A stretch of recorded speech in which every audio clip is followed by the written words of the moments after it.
திங்கட்கிழமைக்கான video தாங்க வந்திருக்கு. Video வந்து சூப்பரா இருந்துச்சு அப்படின்னு தாங்க சொல்லணும். அதாவது குழந்தைங்க வந்து பக்காவா ஒரு பிளான் போட்டாங்க அப்படின்னு தாங்க சொல்லணும். ஆனா அது பார்த்தா மனோவுக்கு வந்து சாதகமா போயிருச்சு அப்படின்னு தாங்க சொல்லணும். அதெல்லாம் பார்க்கறதுக்கு நம்ம சேனலை மட்டும் மறக்காம லைக் அண்ட் சப்ஸ்கிரைப் மட்டும் பண்ணிடுங்க.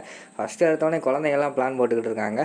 அப்பா கிட்ட வந்து மனோகரி ஆண்டி வந்து நல்ல பேர் எடுத்துக்கிட்டே இருக்காங்களே, அவங்க பேரை வந்து கெடுக்கணும். அப்பதான் அப்பா வந்து கல்யாணத்துக்கு ஒத்துக்கிற மாட்டாரு அப்படிங்கிற மாதிரி வந்து பிளான் போட்டுக்கிட்டு இருக்காங்க. அந்த நேரத்தில் என்ன பண்ணலாம் அப்படிங்கிற மாதிரி யோசிச்சுக்கிட்டு இருக்காங்க. அப்போ தான் அவங்களுக்குலாம் ஒரு ஐடியா தோணுது. பேசாமல் நம்ம வந்து தீயில சிக்கிக்கிட்ட மாதிரி ஒரு பிளான் போடுவோம். மனோகரி ஆண்டி தான் அதுக்கு காரணம் அப்படிங்கிற மாதிரி வந்து நம்ம அப்பா கிட்ட சொல்லிடுவோம். அதுக்கடுத்து அப்பாவுக்கு வந்து மனோகரி ஆண்டி மேலே வந்து ஒரு கெட்ட பேர் வந்துடும். அதுக்கடுத்து எப்படி கல்யாணம் பண்ணிக்கிறாரு அப்படிங்கிற மாதிரி யோசிச்சுக்கிட்டு இருக்காங்க.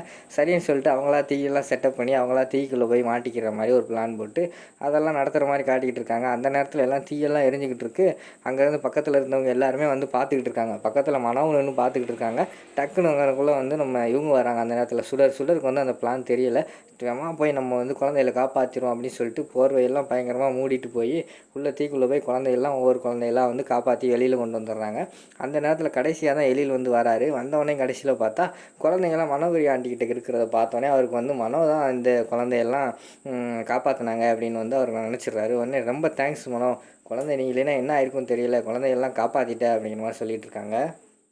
அதுக்கடுத்து பார்த்தா குழந்தைங்களுக்குலாம் ரொம்ப கவலையாயிருச்சு. சார் நம்ம ஒரு பிளான் போட்டு பண்ணோம். ஆனால் இப்போ வேறு பிளான் நடந்துருச்சு. என்ன பண்ணுறது அப்படிங்கிற மாதிரி யோசிச்சுக்கிட்டு இருக்காங்க.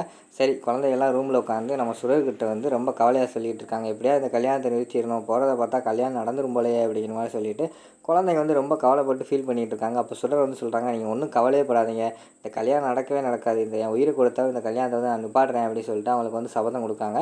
அதை வந்து வெளியிலேருந்து பார்த்தா நம்ம மனோகரி வந்து பார்த்துடுறாங்க. ஐயோ, இப்போ வந்து நம்ம கல்யாணத்தை நிப்பாட்டுறதுக்கு பயங்கரமாக பிளான் போட்டிருக்காளே அப்படின்னு சொல்லிட்டு உடனே சுடர் வந்து கூப்பிட்றாங்க. ஏய் சுடர், என்ன குழந்தைகிட்ட என்னோடய குழந்தையெல்லாம் சாரி என்னோடய கல்யாணத்தையெல்லாம் நிப்பாட்டுறது மாதிரி நீ சொல்லிக்கிட்டு இருக்கியே அப்படிங்கிற மாதிரி சொல்கிறாங்க.